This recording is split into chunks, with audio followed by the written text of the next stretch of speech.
দ্বিতীয়বার গ্রহণ করলে তারা আপনাকে কর দেবে, এমনকি তারা রাজ্যেও থাকবে, আপনাকে রাজা বলে স্বীকার করবে। সেনাপতি মশাই, আমি যদি পুনরায় কোনো দ্বিতীয় দ্বার গ্রহণ করি তাহলে তারা আমাকে রাজা বলে স্বীকার করবে, এমনকি আমার রাজ্য থাকবে, অথবা আমাকে তারা রাজা বলে স্বীকার করবে না, আমার রাজ্য থাকবে না। না না, আমি তা সহ্য করতে পারছি না। যান যান সেনাপতি মহাশয়, পাঠান একদিকে 10,000 সৈন্যবাহিনী, চালিয়ে দিন সেই উর্কপদের বাড়িঘর, বুঝিয়ে দিন নতুন রাজা প্রেম কুমারের আদেশ অমান্য করে শাস্তি মৃত্যুদণ্ড। তাই করছি মহারাজ, আমি আজই চলে যাচ্ছি মহারাজ। কি হয়েছে পুত্র? এত লোকজন কোথায় পাঠাচ্ছ পুত্র প্রেম? কোথাও কি যুদ্ধ বেজেছে?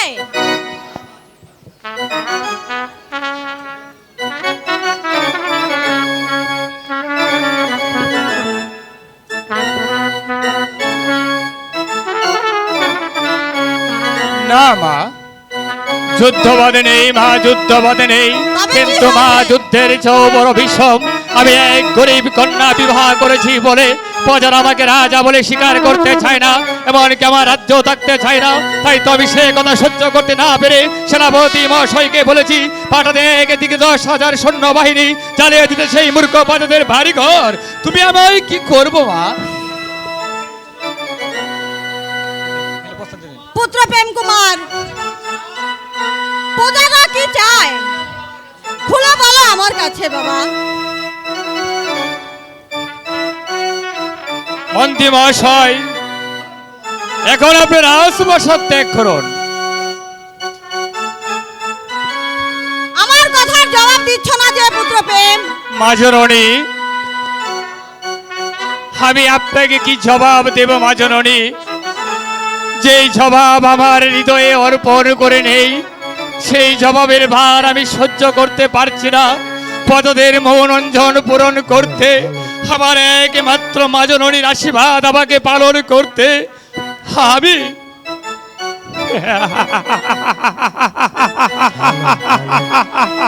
হাসছো কেন পুত্র প্রেম? খুলে বলো আমায়। প্রজারা বলা বলি করছে, কি বলছে? আমি যদি দ্বিতীয় দ্বার গ্রহণ করতে পারি তবে সারা আমাকে রাজা বলে স্বীকার করবে, এমনকি আমার রাজ্য থাকবে। প্রজারা তো খারাপ কিছু বলে নেই পুত্র প্রেম। শোনো পুত্র প্রেম কুমার, প্রজা পালন সত্যিকারেরই ধর্ম, না হলে তুমি দ্বিতীয় দ্বার গ্রহণ না! করো। মা, মাগো,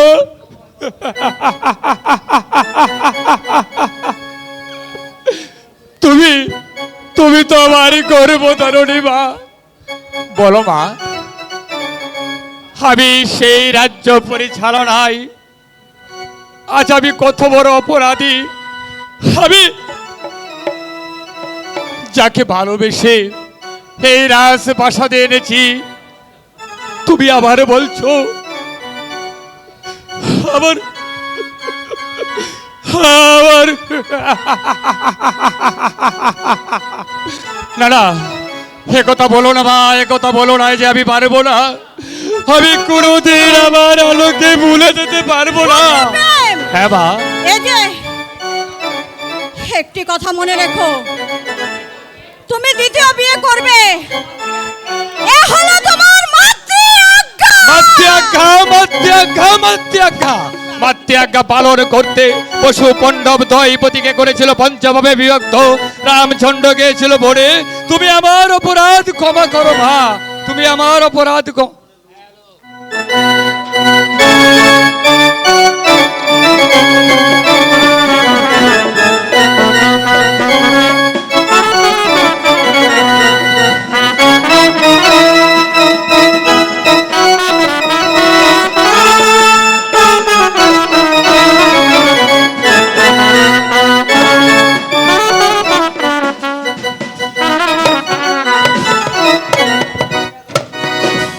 কোথায় সর্বাগঠক?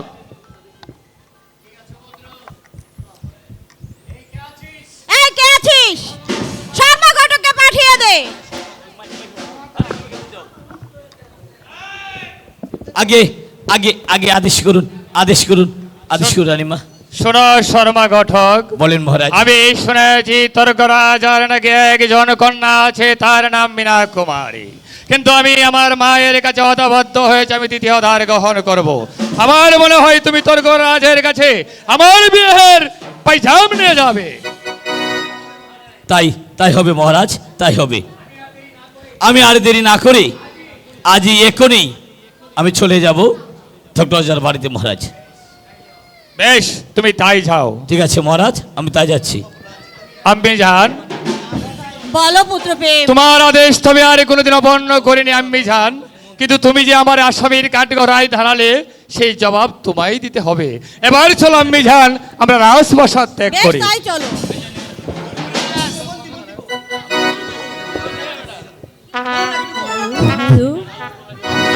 হ্যালো,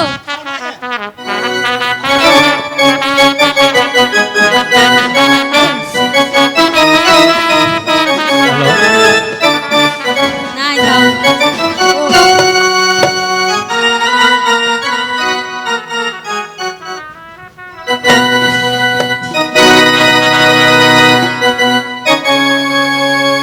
পিতা স্বর্গ, পিতা ধর্ম, পিতা মন্দ ভালো, পিতা তোমার দু চোখ দিয়ে দেখেছি এই পৃথিবীর আলো।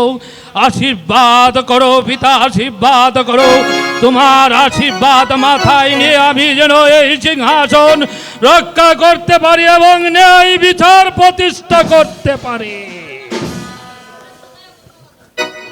মন্ত্রী মহাশয়, জাহাপনা, বলুন আমার রাজ্যের প্রজাগণ কেমন আছে? আছে আমার লক্ষ কোটি প্রজাগণ। মহারাজ, আমি সারা রাজ্যময় ঘোষণা করে দিয়েছিলাম এবং আমি নিজ চোখে দেখে এসেছি, কুশলে আছে তো আমাদের লক্ষ কোটি প্রজা এবং আপনার গুণকীর্তন করছে জাহাপনা। শুনে খুশি হলাম আপনার মুখের বাক্য শ্রবণে। প্রজারা সুখে থাক এই প্রার্থনাই করি। হাসি খুশি দেখলে প্রজাদের মুখ ভুলে যায় আমি সকল দুঃখ। মন্ত্রী মহাশয়, জাহাপনা, আমার রাজকুমারী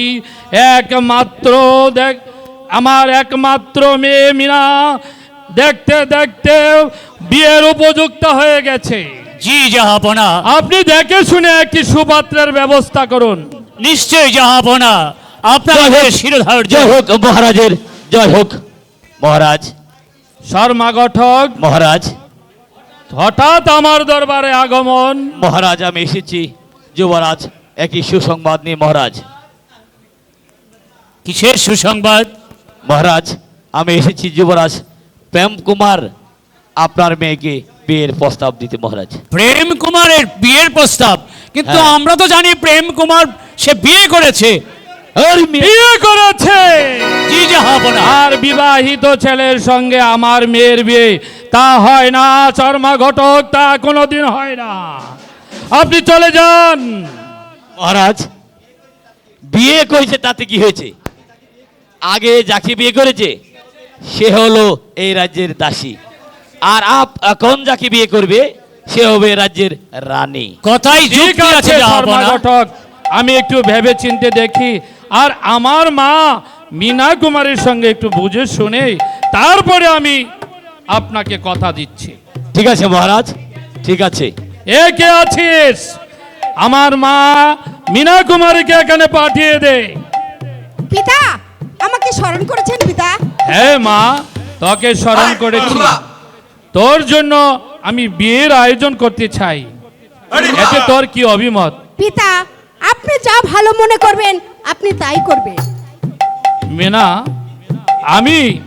আমি তোর জন্য বিজয়নগরের রাজা প্রেম কুমারের সঙ্গে আমি বিয়ে ঠিক করতে যাচ্ছি। কিন্তু পিতা, আমি তো জানতাম সে পূর্বে বিবাহিত। সে পূর্ব বিবাহিত হলেও আমি জেনে শুনে করি, কারণ তোকে সে রানীর মর্যাদা দিবে আর আগের বউকে সে দাসী হিসাবে রাখবে। না পিতা, না, এই বিয়ে হতে পারে না, কিছুতেই না। কেন মা, একটু ভেবে চিন্তে দেখ।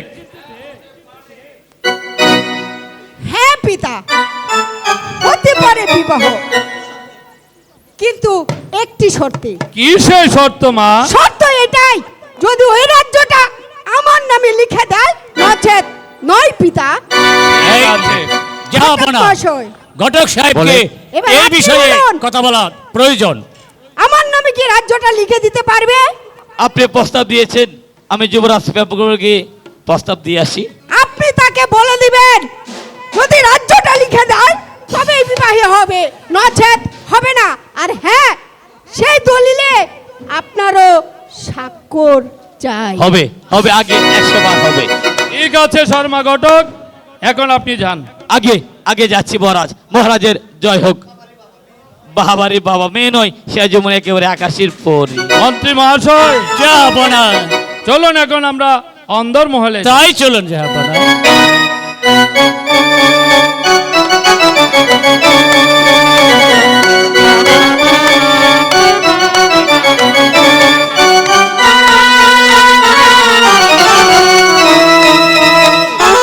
আমি এখন কি করব? মহারাজ, রাজাদের মধ্যে এমন দু একটা হয়েই থাকে। আপনি দিন রাজ্যটা লিখে। হ্যাঁ শর্মা ঘটক, মহারাজ। তুমি কি কোনো দিন কোনো ধার্য করে এসেছ? হ্যাঁ মহারাজ, আপনি রাজ্য লিখে দিলেই দিন তারিখ আপনি সম্মুখেই রেডি হয়ে যাবে মহারাজ। ঠিক আছে শর্মা ঘটক, ঠিক আছে, তোমরা এখন রাজপ্রাসাদ ত্যাগ করো।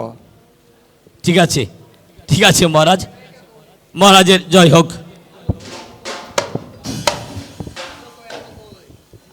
মন্ত্রী মহাশয়, মন্ত্রী মহাশয়, আপনি এখন রাজপ্রাসাদ ত্যাগ করুন। ঠিক আছে কুমার।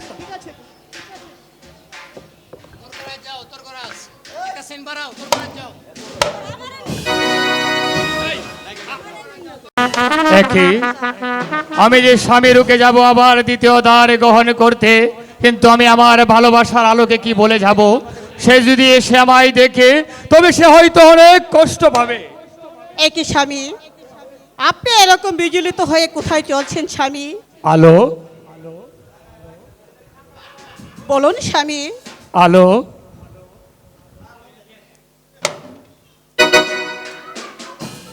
সে কথা যে আমি বলতে পারবো না আলো, সে কথা যে আমি বলতে পারবো না।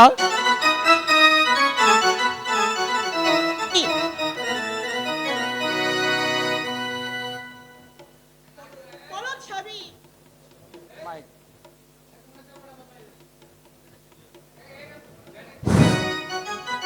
বলুন স্বামী, আপনি কোথায় যাচ্ছেন? তুমি তুমি যে সহ্য করতে পারবে না আলো। কেন আমি সহ্য করতে পারবো না? আপনি আপনি আমার কাছে সব খুলে বলুন। আলো, তুমি কি জানো আলো, তোমাকে বিবাহ করেছি বলে প্রজারা আমায় কি বলছে? কে বলেছে? আমাকে রাজা বলে স্বীকার করবে না, এমনকি আমার রাজ্যও থাকবে না। তাই তো আমি প্রজাদের মনোরঞ্জন পূরণ করতে, মায়ের আশীর্বাদ পালন করতে আমি যে তোমাকে রেখে যাচ্ছি আবার দ্বিতীয় দ্বার।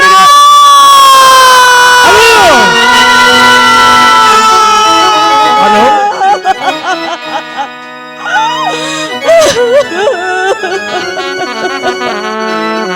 কেঁদো না আলো, কেঁদো না। স্বামী, তাদের মনোরঞ্জনের জন্য আপনি আমার ভালোবাসাকে মরীচিকার মতো ভেঙে দেবেন না। কি করবো আলো, আমি যে কি করব? কারণ তুমি কি জানো কে আমাকে আদেশ করেছে? সেই মা আমায় 10 মাস 10 দিন গর্ভ ধারণ করে দুনিয়ার আলো বাতাস দেখেছে। সেই মায়ের আলো, সেই মায়ের আশীর্বাদে আমি আমি আমি তোমাকে রেখে যাচ্ছি দ্বিতীয় দ্বার গ্রহণ করতে।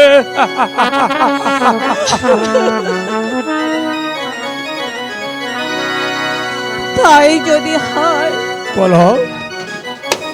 আপনি আপনি আপনার মাতৃ আজ্ঞা পালন করুন। আমি আমি নিজের হাতে আপনাকে বর সাজিয়ে আমি দেব।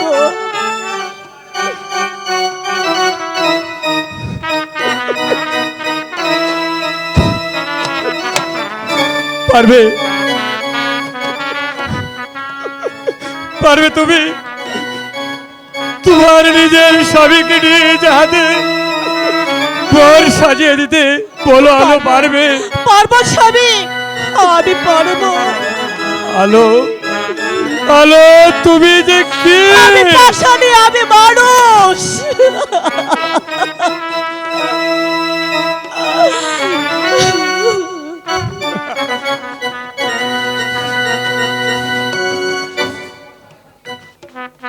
আপনি আপনি এখানে বসুন, আমার নিজ হাতে আমি আপনাকে সাজিয়ে দিচ্ছি। আপনি বসুন।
এই ছিল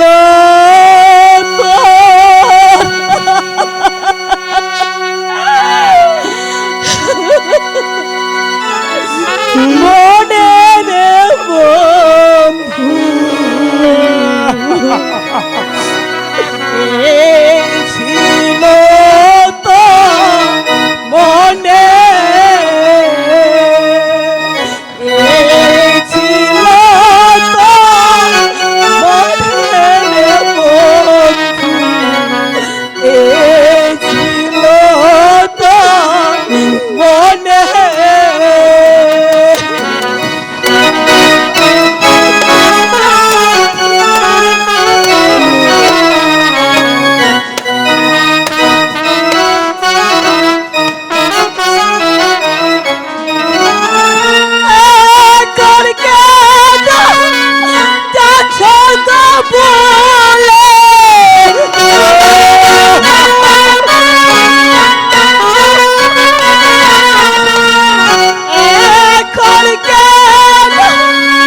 কেঁদো না।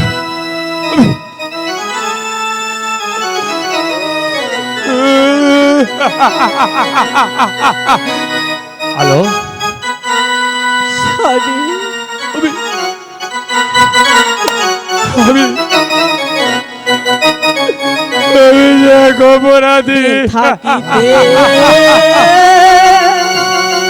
প্রাণবন্ধু